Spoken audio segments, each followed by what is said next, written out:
câu nè ta nghe chẳng vì nghe con ta chẳng rơi vào mùi na ôi nhưng mà cho vào đây thế bông mẹ hả សូមគោរពជំរាបសួរទៅដល់ពុកម៉ែបងប្អូនអ្នកគ្នាខ្ញុំបាទសាយពិសិដ្ឋធីមេឌៀមានទទួលរៀបចំទូសម្ដែងគ្រប់វ័យមានទទួលរៀបចំការនិពន្ធនិងដឹកនាំសម្ដែងពុកម៉ែបងប្អូនអ្នកគ្នាត្រូវការ BL KOL model ស្រីស្អាតជាច្រើនដើម្បីចូលរួមកម្មវិធីផ្សេងៗឬក៏ប្រមូលផលិតផលតាម TikTok តាម Page ពុកម៉ែបងប្អូនអ្នកគ្នាអាចតាក់ទងមកកាន់រូបខ្ញុំបាទសូមអរគុណសូមគោរពជំរាបសួរទៅដល់ពុកម៉ែបងប្អូនទាំងអស់គ្នាបាទនេះគឺជាសកម្មភាពទូអ្នកម្ដាយតារាជើងចាស់កំពុងតែរៀបចំផាត់មុខហើយនឹងទូប្រុសបាទកំពុងតែរៀបចំផាត់មុខផងដែរហើយព្រឹកនេះបាទខ្ញុំបាទបានដឹកនាំតារាសម្ដែងជើងចាស់ទូលោកឪពុកអ្នកម្ដាយហើយនឹងទូប្រុសបាទមកថត MV បទចូលឆ្នាំថ្មីរបស់កញ្ញាដានីកានៅក្នុងផលិតកម្ម HB Production ផងដែរហើយនេះគឺជាសកម្មភាពប្រើឆាកខ្លះៗដែលមុននឹងយើងចូលសម្ដែងគឺ Director ក៏បានពង្រីកសាច់រឿងប្រាប់អីចឹងទៅបាទនេះទូឪពុកកំពុងតែណែនាំបាទកូនស្រីនេះឲ្យជ្រើសរើសយកបាទប្តីប៉ូលីសបាទខាងប្តីប៉ូលីសអូបាទគេរៀបរាប់អូគឺប្តីគេប្រហែលហិចតាអញ្ចឹងទៅប្តីផ្ទះឆ្ងាយកន្លែងអូរៀបរាប់វែងឆ្ងាយណាស់ហើយតួស្រីធុញអញ្ចឹងទៅបាទមកចូលតួម៉ែក៏ណែនាំតួប្រុសនេះគឺតួប៉ែតបាទនិយាយនៅក្នុងបទចម្រៀងនេះតួប្រុសមាន2បាទតួប៉ែតនិងតួប៉ូលីសទៅហើយទៅជាចុងក្រោយបាទ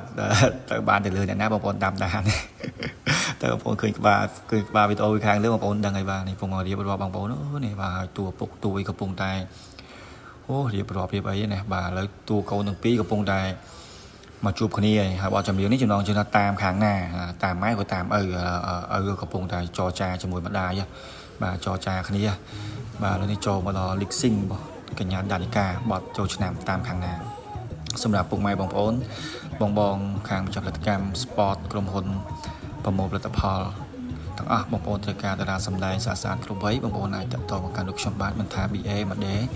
ឬក៏ KL ប្រមូលផលិតផលឬក៏ចូលរួមកម្មវិធីផ្សេងៗទេបងប្អូនអាចតាក់ទងខ្ញុំបាទបានបាទខ្ញុំបាទមានរៀបចំទទួលនិពន្ធសាច់រឿងហើយនឹងការដឹកនាំសម្ដែងផ្ទាល់ផងដែរហើយនេះយើងចូលឈុតឆាកមួយទៀតបាទគឺនៅ studio បងប្អូនបាទ studio គឺកំពុងតែរៀប decor បែបបាទប្រពៃណីខ្មែរយើងហ្នឹងបងប្អូនឃើញហើយបាទមានច្រើនហោហែតែម្ដងបាទឥឡូវបន្តបន្ទៀតយើងចូលមក lip sync តែម្ដងអញ្ចឹងកញ្ញាដានីកាក៏កំពុងតែ lip sync ជាមួយតួម្ដាយតួស្រីស្អាតយើងនេះបងប្អូនអើយនេះបាទហើយនឹងតួអមផ្សេងនៅសស្អាតផងដែរគាត់កំពុងតែរាំបទប្រពៃណីយើងនេះបងប្អូនអើយមើលដល់ការរាំរបស់គាត់ទៅគឺកត្រាក់តាក់ទាញចំណាប់អារម្មណ៍តែម្ដងហើយអធិស្ឋានផងដែរដែលខ្ញុំបានដាក់បទចម្រៀងលឺក៏មួយទៅគឺដាក់ speak ញោមតិចដោយសារតែយើងដាក់ទៅខ្លាចចុះ copy ដែរ copy អីចឹងទាំងបងប្អូនគ្នាបងប្អូនចាប់ស្ដាប់